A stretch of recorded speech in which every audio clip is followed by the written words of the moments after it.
let's talk about one of the books that made it into my top three for monthly rankings and definitely was the perfect spooky read to end things on Halloween. We have The Buffalo Hunter by Stephen Graham Jones. This is a vampire novel, but one that is so unique. I'm going to try and give as very little details as possible because you're going to want to read this revenge tale and be awed by the power of his writing. I've already read a handful of this author's novels, novellas. While it certainly made my stomach churn and has left me with some very haunted visions due to his ability to describe some gory scenes, I don't know if I can say that what he wrote before really prepared me for what he was going to give us in this story.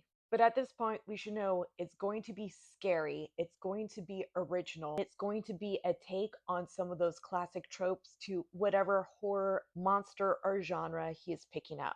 And because of his ancestry, it is definitely going to be from an indigenous perspective, because not just for the Blackfeet community that he comes from, but for all the tribes that were originally here in the United States, there is very dark history in how we've treated them and taken over their lands. This is going to be a story that's told in two different timelines, starting off with a communications professor who's trying to get tenure in a contemporary storyline that will be very close to our reality and world. Because of her unique name, she is contacted when an old manuscript is found within the walls, and that leads a chain of events as the story unfolds. It seems that her ancestor was a priest, and he has his own interview with the vampire moment, but one that is far more terrifying. The Buffalo Hunter combines a monster that's probably universal, but is best known from its European origins,